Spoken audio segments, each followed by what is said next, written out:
Olá pessoal, tudo bem? Espero que estejam se cuidando direitinho aí na quarentena. Antes de retomar o estudo da teoria do crime, deixa eu só te fazer um comentário. Pode ser que você tenha alguma dúvida sobre esse conteúdo virtual que está sendo ministrado. Anote essas dúvidas. No momento oportuno elas serão sanadas, antes da avaliação. Fique tranquilo. Se voltarmos às aulas pelo meio presencial, a primeira aula depois do retorno vai ser especificamente para tirarmos essas dúvidas. Se não voltarmos, depois que eu terminar o conteúdo da teoria do crime, eu vou destinar uma aula específica para que você possa me enviar as questões, as dúvidas, para que eu responda elas pelo meio virtual. Eu vou dedicar uma aula exclusiva para essa finalidade. Então, tem dúvida? Anota que no momento oportuno nós vamos saná-las, ok? Fique tranquilo em relação a isso. Pois bem, dando sequência ao estudo da teoria do crime. Nós paramos na aula passada no estudo do iter criminis. Eu disse a vocês que o iter criminis é composto de 4 fases. A primeira é a cogitação, a segunda são os atos preparatórios, a terceira é a execução e a quarta é a consumação. Pois bem, agora nós vamos estudar o crime tentado. Tentativa. Dentro do iter criminis, ela se encontra aqui, ó, nessa terceira fase. Para que eu possa ter tentativa, eu tenho que ter o início da execução, que se inicia aqui, a não consumação, que aqui já vai para o crime consumado, por circunstâncias alheias à vontade do agente. Então eu tenho que ter esses 3 requisitos para que eu possa falar em crime tentado. Eu preciso ter iniciado a execução do delito. Eu não posso ter consumado o delito por razões alheias à vontade do agente. São os 3 requisitos para que eu possa ter a existência de um crime tentado. Quando você vai tipificar um delito, quando você vai fazer um enquadramento típico da conduta, é muito importante você se atentar para o seguinte. Vamos dizer que você está fazendo menção que o sujeito praticou um crime de furto simples na forma tentada. Como é que você faz o enquadramento típico disso? Artigo 155 caput, que é o que trata do furto simples, e é aqui que você tem que tomar o cuidado. Porque se você deixar dessa forma, você tem o crime consumado. Então, para que você possa demonstrar que isso é uma tentativa, você tem que combinar isso aqui com o artigo 14, inciso 2 do Código Penal. É essa aqui a definição que você vai dar de que se trata de um crime tentado. Você tem que fazer essa extensão no enquadramento típico para demonstrar que se trata de um crime tentado, porque a figura da tentativa, ela está presente no artigo 14, inciso 2 do Código Penal. E qual é a natureza jurídica da tentativa? Ela é uma causa geral de diminuição de pena. Causa geral por quê? Porque está na parte geral do Código Penal, está lá no artigo 14. De diminuição de pena por quê? Porque aquele que pratica um crime tentado, ele vai ter uma redução de pena lá na terceira fase da dosimetria, que vai de 1/3 a 2/3. Por isso é uma causa geral de diminuição de pena. Tá. E qual é o parâmetro que o juiz utiliza para definir a fração de redução? 1/3? Metade? 2/3? Pois é. Como é que o juiz faz essa aferição? Usando a seguinte regra: quanto mais longe da consumação estiver, maior vai ser a fração de redução de pena. Quanto mais perto da consumação chegar, menor vai ser a fração de redução.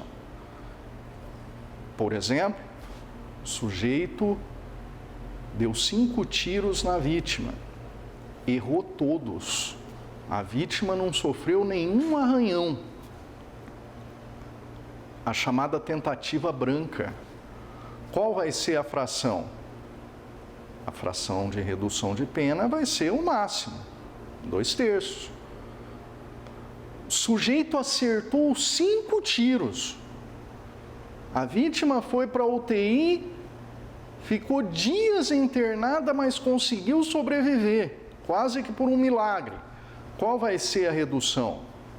Mínimo, 1/3. Então, usando essa regra, o juiz vai definir qual é a fração correta de redução de pena. Sempre do patamar de 1/3 até o patamar de 2/3. Lembrando o seguinte: para que você tenha a figura da tentativa, o sujeito iniciou a execução do delito, mas não o consumou por razões alheias à vontade do agente. Quis matar, só não consegui porque errei os tiros. Quis matar, só não consegui porque a polícia chegou na hora e me deteve.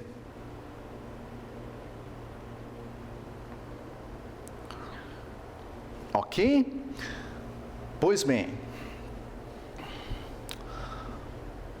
existem algumas infrações penais em que não se admite a forma atentada. Por exemplo, contravenção penal. Está lá no artigo 4º da LCP, do Decreto-Lei 3688/41, que não se pune a tentativa de contravenção. Não porque fisicamente isso é impossível de ocorrer, mas porque o legislador optou por não punir. Então, um porte de arma branca só se admite a figura consumada. Um jogo de azar só se admite a figura consumada. Não existe tentativa de vias de fato, tentativa de perturbação de sossego. Não há, por conta desse artigo 4º. Crimes culposos. Não há tentativa em crime culposo. Por quê? Porque no crime culposo o resultado é involuntário. No crime culposo, o agente não deseja aquele resultado. Se o resultado é involuntário, eu não tenho tentativa em crime culposo. A tentativa não é eu iniciar a execução de um delito buscando a sua consumação que não se atinge por razões alheias à minha vontade? Pois é, no crime culposo, eu não quero aquele resultado. O resultado ocorre de maneira involuntária. Portanto, não há tentativa de crime culposo. Crime pré-ter-doloso é aquele onde há dolo na conduta e culpa no resultado.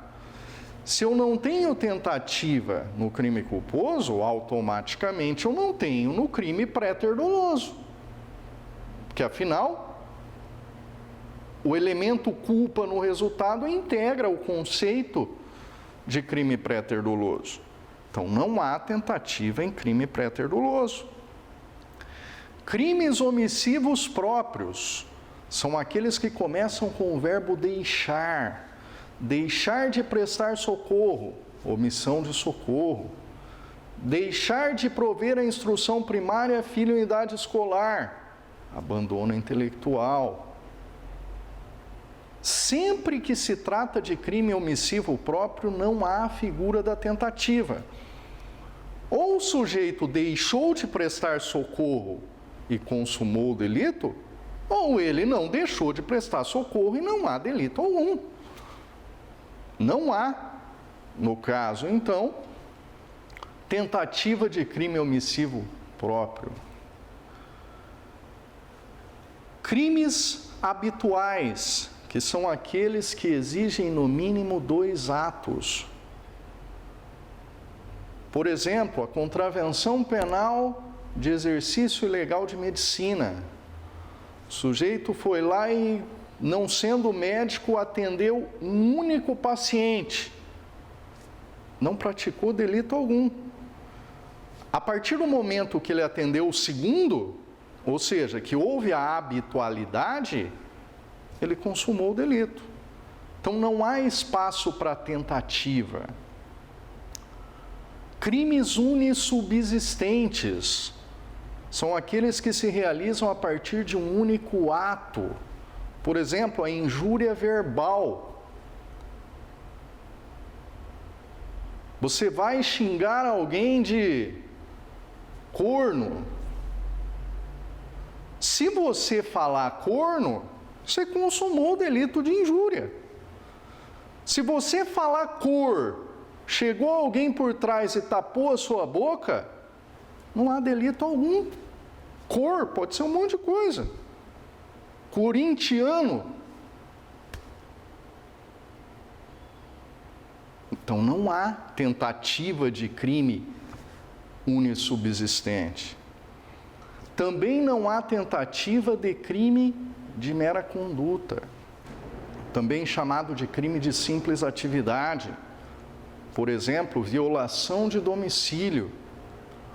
Ou você invadiu o terreno do outro e consumou o crime de violação de domicílio, ou você não o fez e não tem crime algum. Então não há tentativa de crime de mera conduta. Está entendido isso?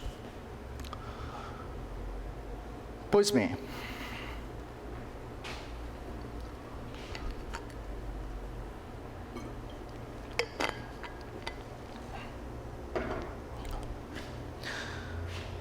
desistência voluntária e arrependimento eficaz. Artigo 15 do Código Penal. Se um dia alguém pedir para você dissertar algo sobre a ponte de ouro do direito penal, o examinador está se referindo aos institutos da desistência voluntária e do arrependimento eficaz. É a denominação que a doutrina dá a esses 2 institutos. Pois bem, primeira coisa que eu tenho que te dizer: a ponte de ouro não bica com a tentativa. Elas brigam. Ou é um, ou é outro. Não tem como ser ponte de ouro e tentativa ao mesmo tempo. Tudo bem? Ok, mas como que eu diferencio essas 2 figuras? Veja, na tentativa, gente, eu quero, mas não posso, não consigo. Eu quero atingir um resultado, mas não consigo por razões alheias à minha vontade. Quis matar. Dei os 5 tiros, mas não consegui atingir o resultado morte por razões alheias à minha vontade. Porque eu errei os disparos. Eu errei a mira, errei o alvo. Já na Ponte de Ouro, eu posso atingir o resultado, mas não quero. Tenho 5 balas no meu revólver. Dei um tiro na vítima, estando só eu e ela aqui dentro dessa sala. Ela caiu no chão prostrada, sem oferecer a menor defesa. E eu ainda tenho 4 balas no revólver. Posso matar, mas não quero. Desisti voluntariamente de matar a vítima. Viro as costas e vou embora. Desistência voluntária. Mas dei os 5 tiros na vítima. Quando acabou o último disparo, eu caí na real e pensei, poxa, o que eu estou fazendo? Pego a vítima no colo, boto no meu carro, levo para o hospital e ela é salva. Arrependimento eficaz. Podia ter matado, podia ter deixado ela aqui, desfalecida, mas não quis. Me arrependi, peguei ela no colo e levei para o hospital e salvei a vida dela. Então veja, primeira diferenciação que você tem que fazer entre tentativa e ponte de ouro. Tentativa, quero, mas não posso. Ponte de ouro, posso, mas não quero. Tudo bem? Feita essa diferenciação entre tentativa e ponte de ouro, nós temos que saber diferenciar quando é desistência voluntária e quando é arrependimento eficaz. São 2 coisas diferentes. Na desistência voluntária, eu ainda tenho meios de execução à minha disposição. No exemplo que eu te dei, eu ainda tenho 4 balas de revólver.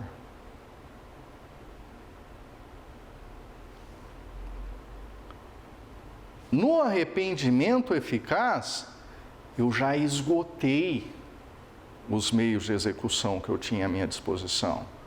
Eu já dei os 5 tiros na vítima, não tenho mais nenhuma bala. Essa é a primeira diferenciação. A segunda diferenciação é a seguinte: na desistência voluntária, eu tomo uma atitude passiva. Eu dou o primeiro tiro e, tendo a vítima ali à minha disposição para terminar o serviço, eu viro as costas e vou embora. No arrependimento eficaz, a minha postura é ativa. Eu tomo uma atitude eficaz que salvou a vida da vítima. Disparei os 5 tiros nela, bateu aquele peso de consciência, pensei, poxa, o que eu estou fazendo? Peguei ela no colo, botei no meu carro e levei para o hospital. Arrependimento eficaz. Então, esses 2 são os critérios para que eu possa diferenciar desistência voluntária de arrependimento eficaz. Tudo bem? Ok. Só que veja, para que eu tenha desistência voluntária e arrependimento eficaz, eu preciso ter voluntariedade e eficácia. Voluntariedade. Eu deixei de dar os 4 tiros que restavam porque eu quis. Se alguém chegou por trás de mim e tomou a minha arma, é tentativa, porque aí não teve voluntariedade.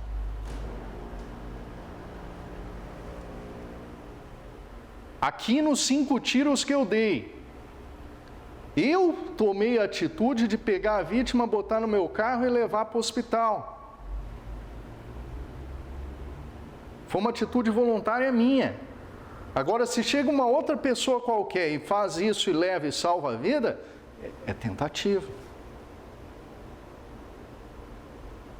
E além da voluntariedade, eu preciso ter eficácia. O que é isso?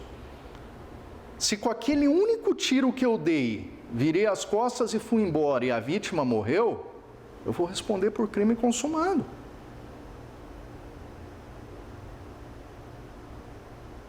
Para que eu tenha a meu favor a desistência voluntária, a vítima não pode ter falecido. Se eu dei um único tiro, podendo dar 5, mas se com esse único tiro a vítima morreu, é crime de homicídio consumado. Naquele exemplo do arrependimento eficaz, dos 5 tiros, peguei a vítima, botei no meu colo, levei de carro para o hospital, chegou lá e ela faleceu. Homicídio consumado. Não teve eficácia na minha atitude. Eu tenho que, com a minha atitude, salvar a vida dela. Se eu conseguir, ótimo. Se eu não conseguir, eu respondo por homicídio na forma consumada. Ok? Pois bem, qual que é a natureza jurídica da ponte de ouro, da desistência voluntária e arrependimento eficaz? Causa de exclusão da adequação típica do crime tentado. Causa de exclusão da adequação típica do crime tentado. A desistência voluntária e o arrependimento eficaz faz isso aqui, ó.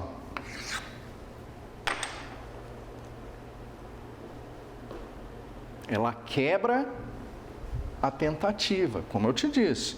Ou é tentativa ou é ponte de ouro.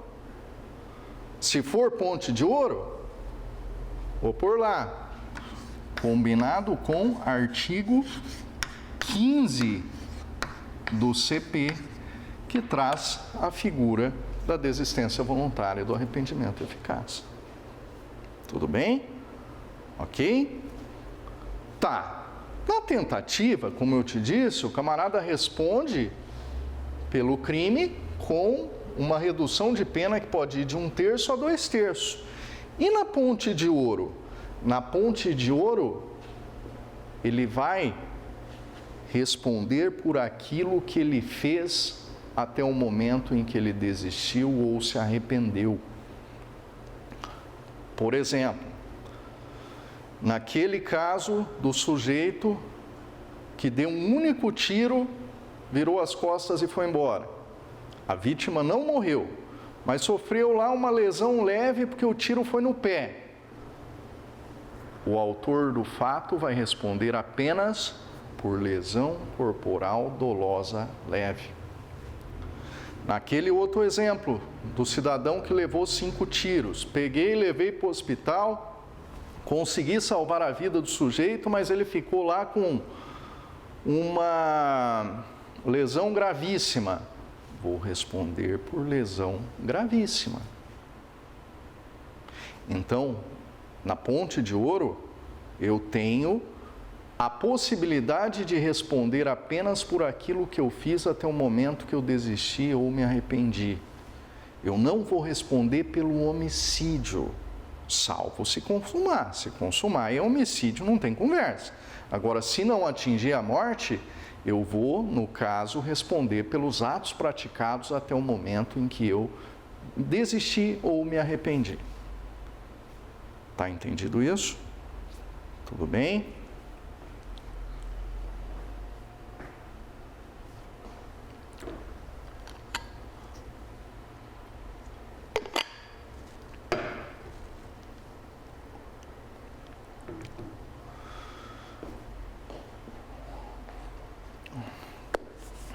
Pois bem,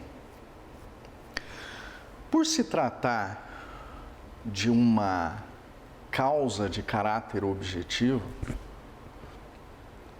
se houver partícipe, esse partícipe também vai ser beneficiado com a desistência voluntária e arrependimento eficaz do autor do fato. Então imagina, por exemplo, que alguém emprestou a arma de fogo para o sujeito ir lá e matar a vítima. Aí o sujeito vai, desiste ou se arrepende. o partícipe, aquele que emprestou a arma, também vai ser beneficiado com a ponte de ouro, tá? É uma circunstância de caráter objetivo, portanto, ele vai fazer jus também a esse benefício da ponte de ouro. Tá entendido? Pois bem, terminamos tentativa, vimos a desistência voluntária e o arrependimento eficaz.